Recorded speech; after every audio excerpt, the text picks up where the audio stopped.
Kakatapos lang namin pumasok doon sa Sands Museum at sa Bercade Experience. Pero hindi yun totally yung factory. Nag-improvise lang sila doon ng machine. Hindi na ako nag-vlog. Hindi rin ako nag-My Day. Nakinig lang ako. Naglaro-laro lang kami doon. Dahil I feel like masyado nang mahaba yung vlog. Yun yung main reason. At saka, nakinig din kami. Nag-audio guide kami. Oh, first time yun, guys. Nag-audio guide kami. So now, pabalik na kami ng Amsterdam Central kasi kailangan pa naming humabol para dun sa Outsider Art Museum. And then, mag-a-Adam lookout kami. So, ikat ko muna yung vlog. I think I've showed you enough of the Sands Village. So, hopefully puntahan nyo siya kasi sobrang ganda experience niya. Free lang naman siya. Ang may bayad lang yung Sands Museum. Pero kung ayaw nyo naman, okay lang din. Huwag nyo na rin siyang pasukin. Dahil dito pa lang naman sa labas sulit na. So balik na lang tayo mamaya and manunood muna ako ng laban ng ML. Ayan, nandito na tayo ngayon sa Camin after namin bumiyahe ng almost less than half an hour. So yung singil pala guys sa train, sa Sprinter from Sands to Amsterdam Central ay 4 euros. So, not bad. So, dito kami ngayon sa Camin Restaurant. Dito na sa may malapit sa Red Light District. Kasi dito rin kami nakatira malapit. And, sige lang. Okay lang magsalita. Then, kakain na muna kami bago kami umuwi. Then, alis din ulit kasi may pupuntahan pa tayong Adam Lookout. So, di ko sure kung ikakat ko ba yung vlog or idudugtong ko na lang. Pero feeling ko ikakat ko na lang para mag-separate vlog tayo. Pero anyhow, mahaba-haba na rin naman itong na-cover natin. Iniisip ko, yung Adam Lookout, hindi ko na isama sa vlog kasi yun lang. Tinatamad lang ako magmahabang vlog ulit kasi ang haba na nung Sands vlog natin for sure. So, balitaan ko kayo kung anong orderin namin. Then, let's see kung masarap dito. Ito na yung meals na in-order namin. So, yung akin ay pork and chicken. Kay Luis ay sweet and sour chicken yan. And ano yung sa'yo? Curry sauce na pork in curry sauce. So, biruin nyo guys ha, for 13 euro each or 11 nga lang yung akin eh. Ganyan kadami yung portion niya. So, tikman na natin siya. So, after namin kumain, nandito na kami sa CBD Baker. Sana hindi lang naririnig yung sound. So, pinakita ko lang siya sa inyo. Cut ko lang ako, then mag-ano na lang tayo, montage.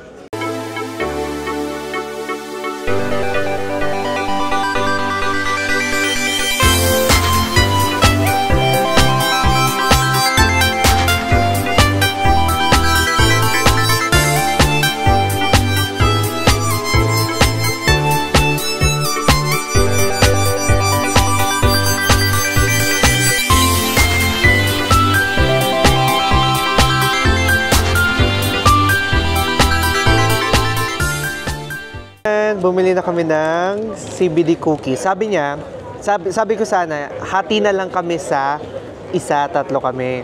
Pero ayaw niya pumayag, kailangan daw isa sa isang tao para daw maramdaman mo yung effect. So, bumili siya ng tatlo. Oh, Luis, pakita mo yung sa'yo. Oh.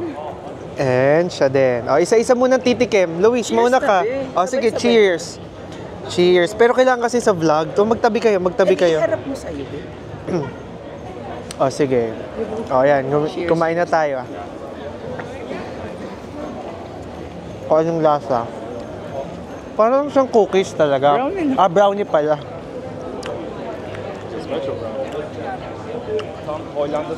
Pero feeling ko mas matalab kapag nag-smoke, diba?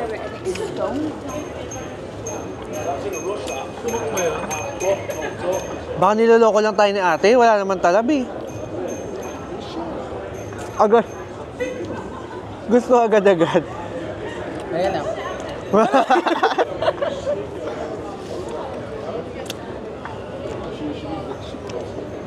So, busin natin yung brownie.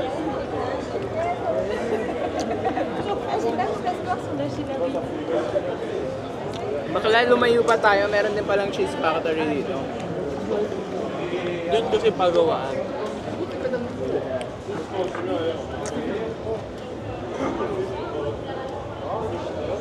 Ayaw mo nun? Nakita mo si Kuya, di ba? Kung paano kanya babarurutin. Ka-durian. Si Kuya isang hard packer. Ano yun? Ano yun? Bite-bite naman nito. Or nawala na naman yung subject. Ano mas muna yun sa'yo? Siyempre, medyo matagal-tagal pa yan. Tingnan mo, oh, ang sabi nga dito, oh, mawawalan ka ng, lalo kang magiging focus, mawawala ang stress mo, mawawala ang pain, anxiety, psoriasis, and acne. Wala. Ilang skincare. Ganun sa mukha. So, let's try. Tingnan natin mamaya kung magkaka-effect. Pero nung huli ako nag-try ng cannabis sa Thailand, nantok lang ako. Hindi ako naging hyper. Si Francis, siya ang naging hyper. Ako hindi, inantok. Pero tingnan natin to kasi ito, isang buong cookies to, yung isa hati lang kami.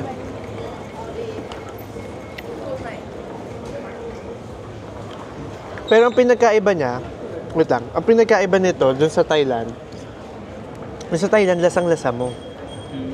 Kahit konting piraso lang.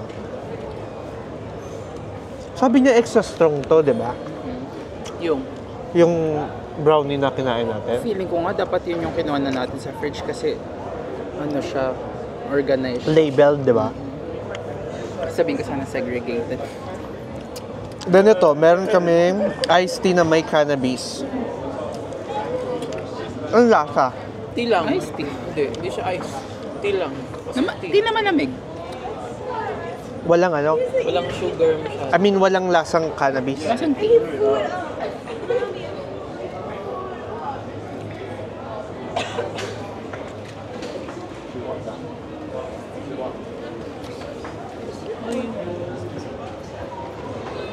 Nasaan na si Kuya?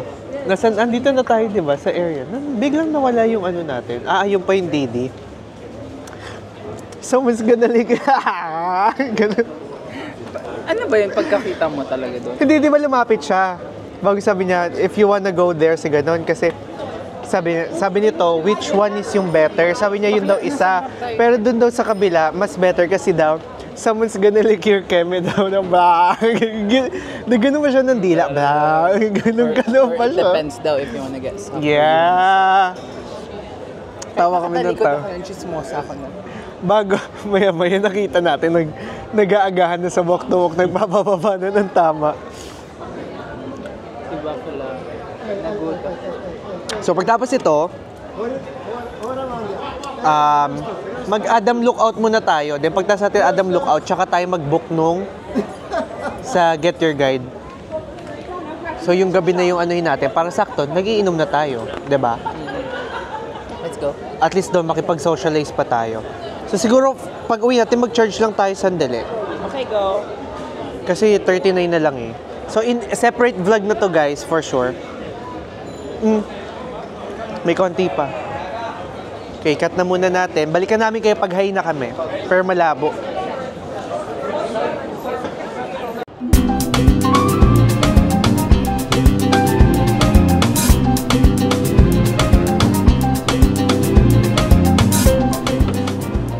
Ayan, humabol kami sa 6 p.m. na tour. 3. So, sinagad na natin tong river cruise na to. Itong canal cruise nila. So, ito pala ay kasama sa I Am Amsterdam card. So, huwag kayo masyadong mamroblema dahil free lang siya. Marami pa siyang covered. May mga cover pa dito na mga tour. Hindi lang ito yung libre, pero kasama to sa mga binayaran natin sa ticket.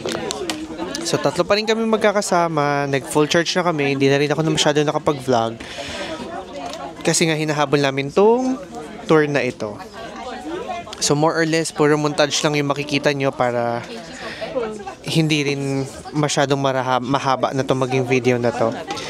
Pagkatapos na ito, magpupunta tayo dun sa ano yun? Anong cafe yun? Hindi ko lang sure kung bukas pa. Ayun lang. Kung hindi, di ibang araw. May 2 days pa tayo. So may 2 days pa naman kami. So mamaya na lang. Okay, mag-cut muna tayo. Magkabit muna kami ng earphones kasi ito ay parang itutour niya tayo sa mga spots ng Amsterdam.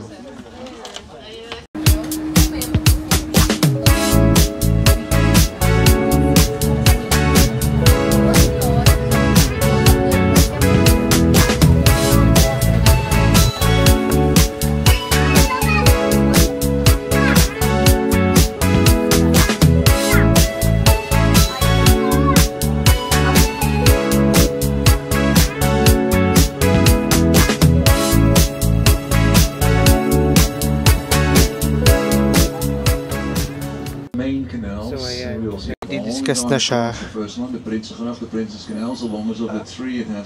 Ayan, naririnig niyo ba? So dati pa daw talaga sobrang prosperous na nitong Amsterdam because meron silang barter exchange agreement with Asia.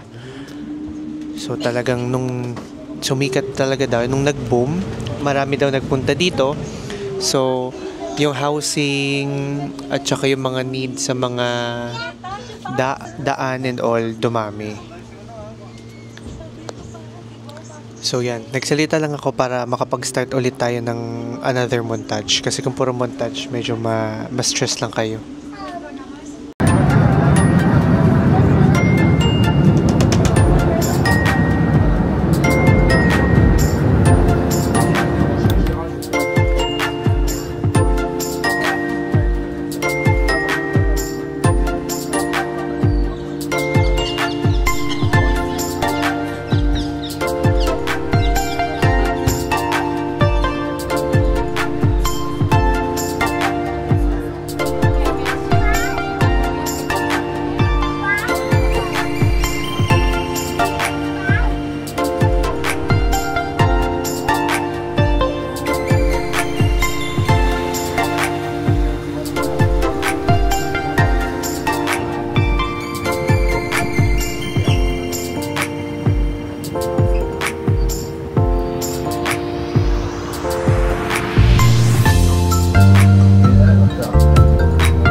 Kakatapos lang nung aming river cruise under Blue Boat cruise line, and it's a nice experience kasi nalibot namin yung halos kabuuan ng Amsterdam City and yung mga tourist spots na hindi rin talaga namin nadadaanan pa.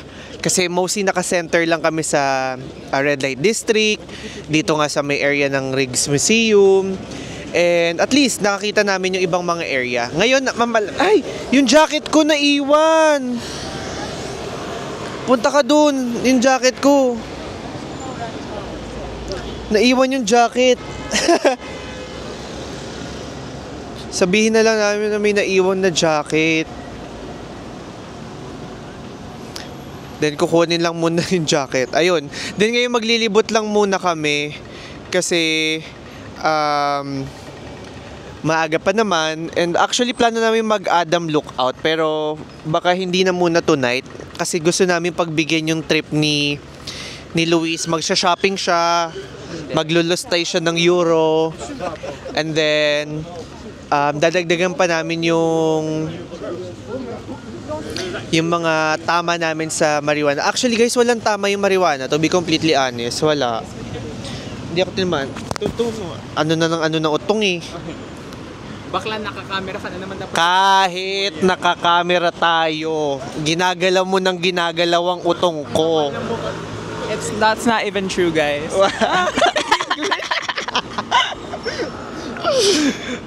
Nalimutan ko yung jacket. Anyway, mag-cut. Ay, nawala. Mag-cut na muna nga. Then mamaya na lang. Okay, mamaya na lang. Bye-bye. Mas nag-e-enjoy ako talaga maglakad-lakad. Ewan ko ha. Bali, nandito naman na kasi kami sa may area ng Central, and nandito na kami nakapila sa Manneken Pis versus Vlaams Friet or yung voted number 1 Holland fries. Pakita ko siya sa inyo sa kabila. Ayan. And nakapila na sila. Sabi ko, umorder na lang ng isa, then paghati-hatian na lang namin. So, it's a Saturday night here. Medyo malamig. Naka-jacket ako. First time kong ginamit yung jacket ko. Kahapon kasi naka-crop top lang tayo eh. So, kung gusto nyo panoorin yung mga vlogs natin, mina-upload na tayong 3. And yung part 1 ng day na to, and ito yung part 2. For sure naman kasi yung Sands ay magkabukod. Alam niyo, natutuwa ko dito sa Febo. Napitan natin. Kasi dito sa Febo, tingnan nyo, parang mga naka-aparador yung mga burgers and ano ba to? Hindi ko alam kung anong tawag dyan. Ayan. Ako baka na ma-follow yung mukha ni ate. Ayan, natin mo. Oh, bago yung magtatap ka lang ng 3 or 4, 460 euro. Depende sa palaman. O bago may burger and ano ka na. Kahit ano basta matikman lang natin. So ngayon, ito naman yun. Dito kami talaga nakapila. Pinakita ko lang sa inyo yung Febo. So yung option ay putik. Sorry guys, nag-error na naman ang aking ano. Ayan yung mga option nyo. So yun na tayo sa ano, Obelix, no? Ayan yung malaki. And then, mamili na lang kayo ng sauce. Ilan ba yang pwede? Yung best ano daw, yung best. Ayun, may inaalog-alog pa si Kuya. Ay, buti nakita ng camera yun. Ngayon. O, diba? Sige, cut na muna natin. Then, pag na tayo, pag nasa unahan na tayo at kakain na tayo, tsaka natin videohan ulit.